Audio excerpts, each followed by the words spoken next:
Então, pessoal, nesse vídeo a gente vai falar sobre um novo assunto. A gente vai abordar os conceitos de autovetores e autovalores.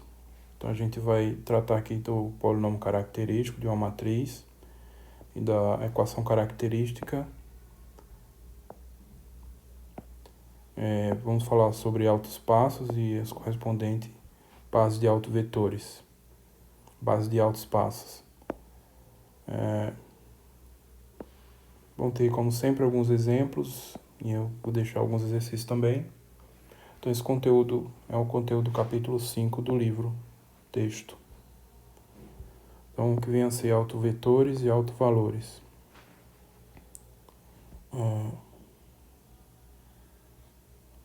Então, seja A uma matriz quadrada de ordem n, então, com uma matriz a gente pode definir um operador linear. Então, lembra que um operador linear é um caso particular de uma transformação linear. Então, de uma transformação linear você tem transformação entre dois espaços quaisquer.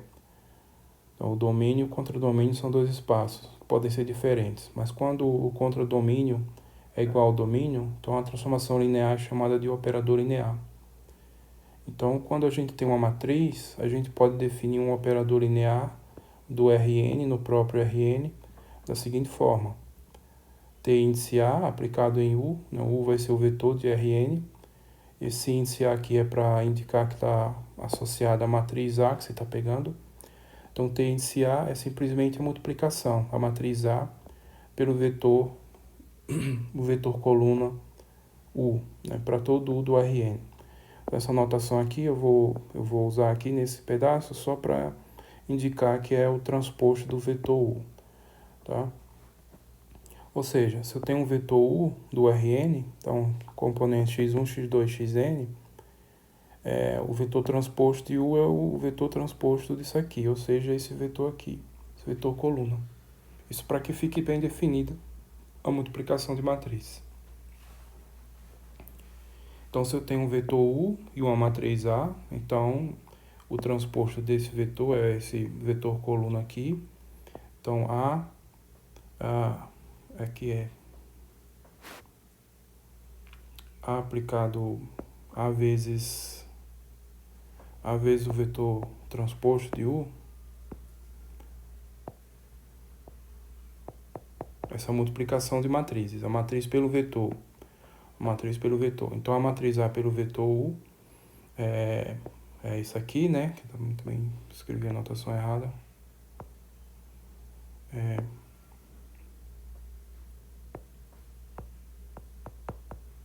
Que é simplesmente a multiplicação da matriz A pelo vetor coluna, cujos componentes é esse vetor aqui. São os componentes desse vetor.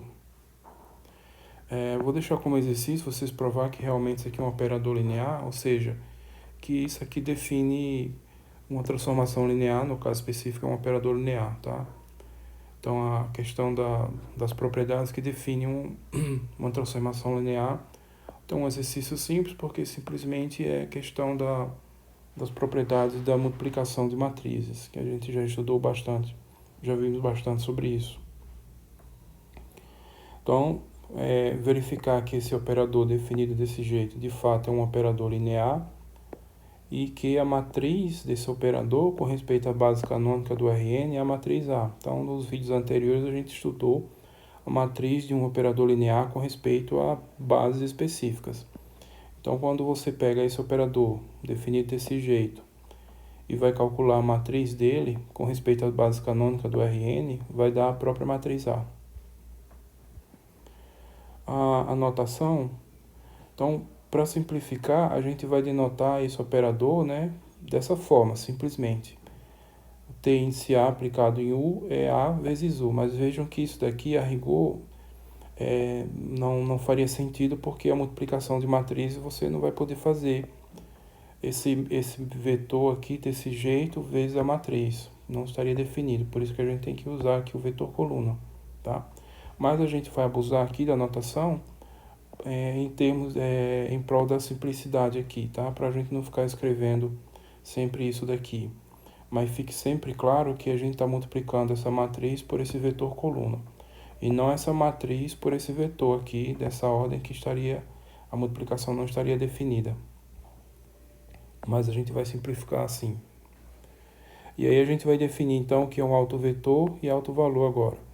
Então dizemos que um vetor U do Rn é um autovetor de A ou do operador correspondente, né? Quando a gente usa esse daqui, se vale o seguinte: primeiro, o vetor U é diferente de zero.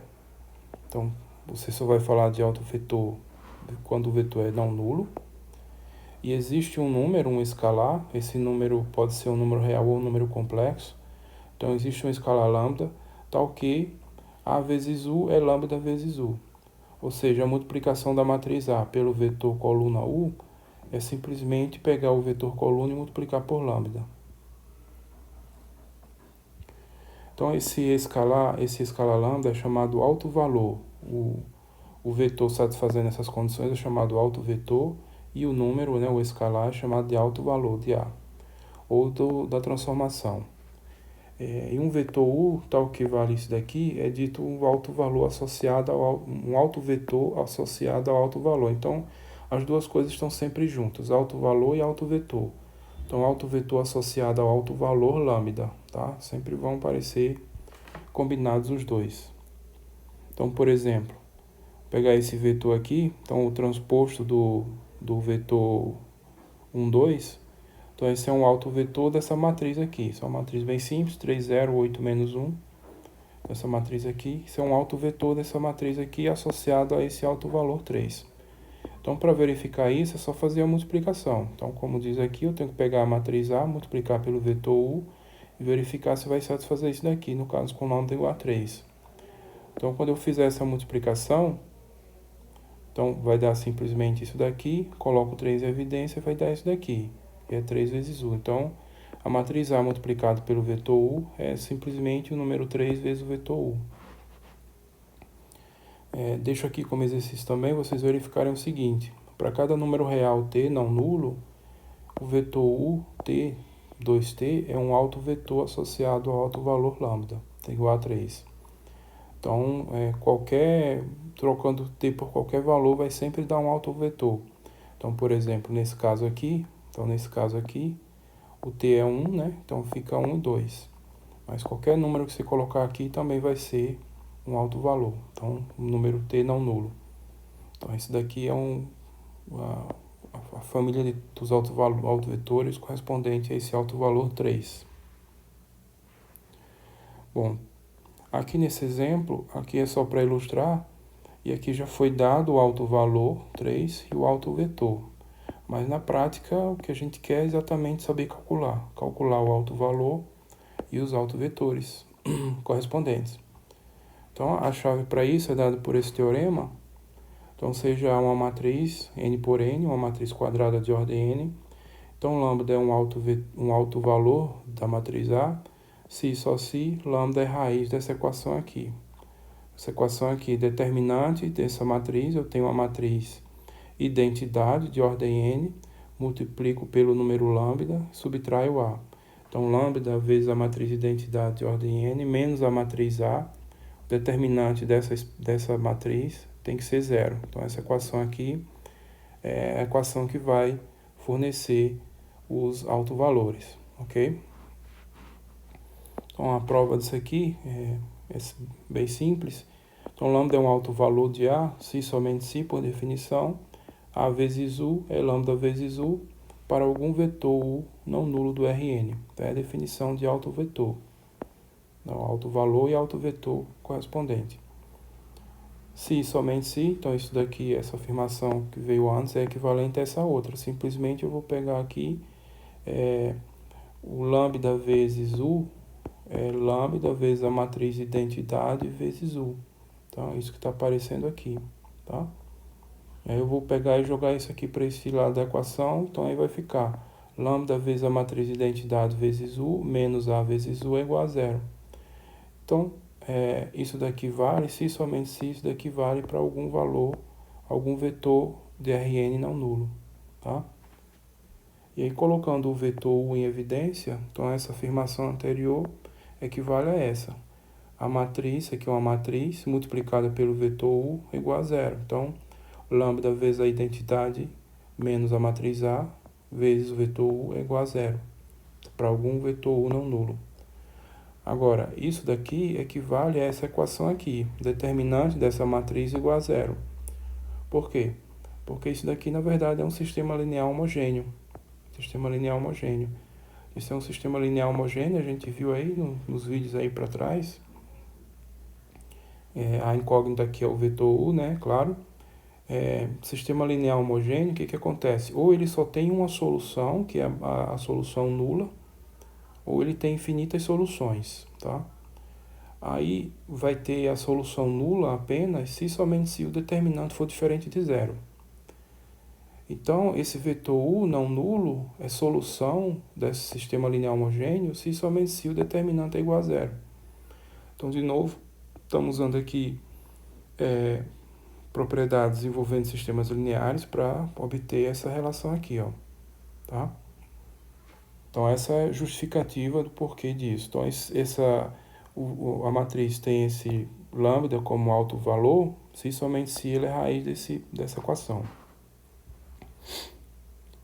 E aí, essa equação permite a gente definir o seguinte. Então, que vem a ser o polinômio característico e a equação característica. Então, essa expressão aqui, se eu chamar aqui de P de lambda é o determinante de lambda vezes n menos a. Isso é um polinômio. Então, quando eu fizer o cálculo do determinante, isso vai dar um polinômio na incógnita lambda. Então, esse é um polinômio de grau n. Então, mesmo o grau do polinômio é a mesma ordem da matriz na variável lambda. E ele é chamado de polinômio característico da matriz A. Então, esse é o polinômio característico. Então, o polinômio característico é o que resulta aqui do cálculo desse determinante. Vai ficar um polinômio na variável lambda. Então, o polinômio característico da matriz A. E essa equação aqui, que vai ser uma equação polinomial, chamada de equação característica da matriz A. Ou seja, para calcular os autovalores de uma matriz A, de ordem n, eu vou ter que saber resolver uma equação polinomial de grau n. Tá? Nem sempre isso é tão simples quanto parece. Vocês já devem ter alguma familiaridade com cálculo de raízes de polinômios. Não é uma coisa tão simples quanto parece. No caso do segundo grau, tem a fórmula, né, que resolve, mas fora isso aí não tem fórmulas e pelo menos não tem fórmula geral que vale a pena. E aí às vezes a gente tem que recorrer a algum método alternativo, um método numérico, por exemplo. Então, essa é a equação característica da matriz A ou do operador T de A. Então, por exemplo, nesse exemplo aqui, eu já dei o alto valor lambda igual a 3, né, foi fornecido, e o alto vetor correspondente. A gente só foi verificar que realmente são, né, alto valor e alto vetor. Agora, como é que a gente calcula? Agora a gente já tem condição. Usando esse teorema, diz que a gente tem que fazer essa conta aqui. Então, vamos calcular os autovalores dessa matriz e os respectivos autovetores associados. Então, o que eu tenho que fazer é calcular o determinante de lambda menos in menos a. Ou seja, o determinante, né, dessa conta. Lambda vezes a matriz de identidade de ordem 2 menos a matriz A. Então, fazendo essa conta aqui, vai dar essa matriz. E aí eu vou calcular o determinante dela.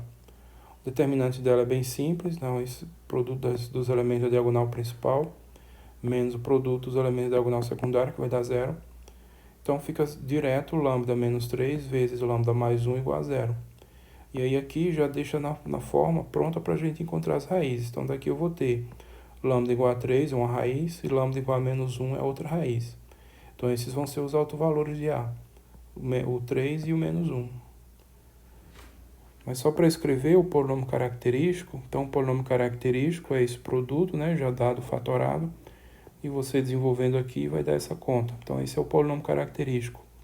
E as raízes desse polinômio são, como eu comentei, lambda igual a menos 1, que zera esse fator, e lambda igual a 3, que zera esse outro fator. Então são esses dois polinômios. Então agora, os dois autovalores. Então agora a gente já tem os autovalores, e para cada autovalor vão ter autovetores correspondentes. Então vamos calcular o autovalor correspondente a lambda igual a 3. Então seja U de xy, seja U de xy, o alto valor associado, o alto vetor associado a esse alto valor lambda igual a 3. Então, se ele é alto vetor, vai satisfazer a equação. A equação é qual? A equação que define se é alto vetor, isso daqui. A matriz A vezes o alto vetor é lambda, que no caso é 3 vezes U. Então, a gente vai montar essa equaçãozinha também. Então, está aqui a matriz A, o alto vetor, que é o que eu vou calcular, 3, que é o alto valor correspondente, e de novo aqui multiplicado pelo alto vetor, que é o que eu quero calcular. Então, fazendo a conta aqui dessa multiplicação, vai dar esse vetor coluna, 3x, né? 3x na primeira entrada, na segunda entrada, 8x menos y, igual a 3x, 3y. Então, fazendo a igualdade, termo a termo, então vai ser 3x igual a 3x, 8x menos y igual a 3y. Obviamente, essa equação aqui é redundante, equivale a ser 0 igual a 0, ela não diz nada. E é por isso que o sistema vai ter infinitas soluções. E a outra, né, jogando 3 para cá, vai ficar 8x menos 4y. Então, dessa aqui a gente tira a relação entre y e x. Então, y é igual a 2x. E quem é x? X é uma variável livre, um parâmetro livre. Estou chamando de t. Então, x igual a t com t número real qualquer. Tá? Mas como ele tem que ser um alto vetor, ele tem que ser diferente de zero. Okay? Senão, se eu colocar t igual a zero, vai dar zero, e alto vetor, por definição, é diferente de zero. Portanto, todos os autovalores, né, u igual a xy, associados ao alto valor 3, são esses aqui, dessa forma. U, t, 2t, com t real, t não nulo. Por quê? O x é o t e o y é 2x, substituindo vai ficar 2t. Então, U é t, 2t, com t real não nulo. Então, por exemplo, se eu fizer t igual a 1, a gente tem o alto vetor do exercício anterior. Mas qualquer alto vetor associado ao alto valor 3, ele é dessa forma. E somente dessa forma. Bom, eu vou deixar como exercício vocês fazerem o mesmo para o alto valor menos 1. Então, calculo todos os autovetores, U de x e y, associados ao alto valor menos 1. O que vocês vão ter que fazer? Fazer algo muito semelhante ao que foi feito aqui, só trocando o alto valor 3 pelo alto vetor, o alto valor 3 pelo alto valor menos 1. Então, fazer isso daqui, ó, algo parecido, só trocando 3 por menos 1. Fazer a conta, montar um sistema, resolver o sistema. Então, esse sistema vai ter infinitas soluções também. Então, esse exercício aí é simples. E aí, eu deixo aqui um exercício também, vocês calcularem todos os autovalores e os respectivos autovetores associados a cada uma dessas matrizes. Então, são matrizes de ordem 3 agora. Então, aqui foi feito, obviamente, com ordem 2, só por uma questão de não complicar tanto as contas para entender os conceitos e entender as ideias e como que se procede para fazer as contas. Mas aqui um caso que matrizes de ordem 3. Então, calcular todos os autovalores e os respectivos autovetores associados para essas matrizes aqui. Então, vocês vão fazer a mesma coisa que foi feito aqui no exemplo, só que a diferença vai ser uma matriz. Vão ser matrizes 3x3, mas isso só vai ficar mais contas, mas as ideias são exatamente as mesmas. Bom, e aí agora a gente define o que vem a ser um autoespaço. O autoespaço de uma matriz n por n, ou do operador associado correspondente, associado ao alto valor lambda de uma matriz A, é por definição o espaço-solução desse sistema aqui. Então, lembre-se que esse sistema é um sistema linear homogêneo. O espaço-solução, ou conjunto-solução de um sistema linear homogêneo, é um subespaço vetorial do Rn. A gente viu isso aí em algum vídeo aí mais para trás. Então, esse é um subespaço vetorial do sistema linear homogêneo, é chamado espaço-solução do sistema. Então, eu tenho um espaço-solução desse sistema. Nesse contexto, como está associado a alto valor, a gente chama esse espaço-solução de alto espaço. Então, o alto espaço da matriz, ou do operador, associado a esse alto valor lambda, é, por definição, o espaço-solução desse sistema linear homogêneo. Então, a gente vai denotar por W índice lambda o alto espaço associado ao alto valor lambda. E uma base correspondente, né, como é um subespaço vetorial, vai ter bases, né, então qualquer base que seja base do alto espaço associada a lambda, então vai ser uma autobase, né, do espaço, do alto espaço, e a gente vai chamar assim, B índice lambda, para associar o parâmetro lambda. Então, por exemplo, no caso dessa matriz aqui, que a gente já estudou aí várias vezes. Então, ele admite esses altos valores, como a gente viu. O alto valor lambda igual a menos 1, o alto valor lambda igual a 3. Então, o alto espaço associado ao alto valor lambda menos 1 é esse daqui. Provavelmente é o que vocês vão encontrar quando resolver esse exercício. Se não errar nas contas, vão encontrar esse daqui. Os autovetores, todos eles são dessa forma. Então, esse é o alto espaço associado. É o espaço solução do sistema linear homogêneo. E aí, nesse contexto, a gente chama de alto espaço associado ao alto valor menos lambda. Então, W índice menos lambda é isso daqui. Então, esse índice aqui é só para indicar que está correspondente ao alto valor lambda. E aí, uma autobase, né? A gente pode pegar qualquer valor de t aqui, por exemplo, o mais simples, t igual a 1. T igual a 1, isso aqui vai ser uma base. Então, é um subespaço vetorial de dimensão 1. Agora, o alto espaço associado ao alto valor 3, que é o outro alto valor da matriz, esse que a gente resolveu, é esse aqui, T2T, os vetores da forma T2T com T real. Agora, aqui o T pode ser nulo, tá? Aqui também eu não comentei. O T pode ser nulo porque é o espaço vetorial. O alto vetor que não pode colocar o T igual a zero. Então, esse é o alto espaço associado ao lambda 3, então W índice 3, o conjunto dos vetores dessa forma aqui. E para ter uma base, eu posso pegar qualquer valor de t, por exemplo, aqui t igual a 1. Então, isso aqui vai ser uma base. Então, também é um espaço vetorial, um subespaço vetorial do R2. Tá? Então, representando essas duas coisas, eu tenho aqui o plano R2, são o eixo X, o eixo Y. O alto espaço correspondente ao alto valor lambda igual a menos 1 é, na verdade, o eixo Y. Então, esse eixo vertical aqui é o eixo Y, que vai coincidir com o alto espaço associado a lambda igual a menos 1. Tá? O alto espaço do outro alto valor é essa reta aqui que passa por esse ponto. Então, esse ponto vai dar exatamente vai fornecer uma base. Então, eu tenho aqui o eixo Y, que vai ser o alto espaço W menos 1. Essa outra reta aqui, que é o alto espaço W índice 3. E eu tenho esse vetorzinho azul aqui, que vai ser o vetor da base. E esse outro vetor aqui, que vai ser o vetor dessa base aqui. Tá?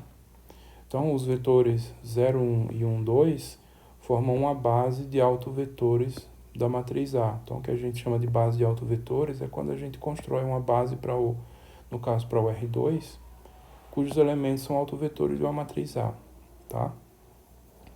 Então, aqui a gente tem a base canônica. Esse vetor é um vetor da base canônica. O outro vetor da base canônica é o vetor unitário no eixo X. Mas a base formada por esses dois vetores não é a base canônica, mas ela tem propriedades importantes também por ser base de autovetores. Bom, eu deixo como exercício aqui, vocês fazerem algo parecido, calcule a... Não, aqui é outra coisa. Calcule a matriz do operador, esse operador aqui, ó, com respeito a essa base. Então, eu comentei que esse operador, quando vocês vão calcular a matriz desse operador com respeito à base canônica, dá a matriz A. Então, como fica a matriz desse operador, agora com respeito a essa base aqui não é a base canônica, essa base aqui. Como é que fica essa matriz? Então, vocês aprenderam aí nos vídeos anteriores como calcular a matriz de um operador linear com respeito a uma determinada base. E aí eu quero que vocês calculem então essa matriz com respeito a essa base, tá? Então, se for com respeito à base canônica, a gente já sabe que é a própria matriz A. Agora, com respeito a essa base aqui, como é que fica essa matriz? Então, um exercício interessante para vocês fazerem. E aí eu deixo aqui como exercício também, para cada matriz abaixo, calcular o autoespaço associado a cada autovalor correspondente a e as bases correspondentes a cada um cada um dos autoespaços. Então, o exercício, né, esse exercício aqui, foi pedido para vocês calcularem todos os autovalores e os respectivos autovetores. Então, tendo feito isso, aí vocês naturalmente vão ter os autoespaços. Um autoespaço para essa matriz e uma correspondente autobase. Os autoespaços, né? Pode ter vários. Para cada autoespaço, a sua correspondente autobase. E assim com todas as outras duas. Um autoespaço, o autoespaço e as respectivas autobases para cada autoespaço. Tá? Então, só já tendo feito o cálculo dos autovalores dos autovetores, automaticamente fica determinado também esses autoespaços e as respectivas bases, né? Base de autoespaço. Bom, aí só para concluir, eu vou colocar esse teorema, eu não vou demonstrá-lo, mas aqui esse teorema não tem muita importância não para o conteúdo, mas só basicamente uma curiosidade, né? Uma oportunidade que aqui está falando de autovalores e autovetores, de falar desse resultado, mas ele não é tão relevante para o conteúdo. Então, esse teorema, então, a matriz A, n por n, ela é inversível se somente se o lambda igual a zero não é um autovalor. Então, dá um critério para a gente determinar quando uma determinada matriz ela é inversível ou não, olhando para quem? Olhando para os autovalores, tá? Então, se tiver algum autovalor que é igual a zero, essa matriz não é inversível. Se todos os autovalores forem diferentes de zero, então essa matriz é inversível. Então, é um critério, mas pode não ser tão útil assim, porque na prática calcular autovalores de matrizes grandes não é tão simples. Porque você tem que resolver determinantes, calcular determinantes e depois calcular a raiz de polinômios. Então, não é uma tarefa tão elementar assim na prática. Então, mas aí vale a pena mencionar, quem quiser estudar a demonstração pode consultar, que está lá no livro texto, esse teorema e a demonstração. E aí, para aproveitar os exercícios anteriores todos, então eu peço para vocês aqui usar esse critério para verificar quais das matrizes anteriores são inversíveis. Então, essas matrizes todas aqui, quais delas são inversíveis. Aí vocês vão ter calculado os autovalores. Se para alguma dessas matrizes tiver um autovalor nulo, então a matriz não é inversível. Se para alguma dessas matrizes todos os autovalores forem diferentes de zero, então a matriz correspondente é inversível, tá? Bom, aí com isso a gente conclui aqui. Então, a gente falou de autovetores e autovalores. Então, a gente também falou de polinômio característico, né? Polinômio característico e a equação característica, que vem a ser um polinômio característico e a equação característica. Falamos de autoespaços e das bases do autoespaço. Então, alguns exemplos de exercícios para vocês. Então, esse conteúdo, o capítulo 5, vocês complementem o que foi discutido aqui com o estudo do capítulo 5, onde lá vocês vão encontrar mais exemplos e principalmente bastante exercícios abordando esses tópicos que foram tratados nesse vídeo. Então, por hoje é só, até o próximo e tchau.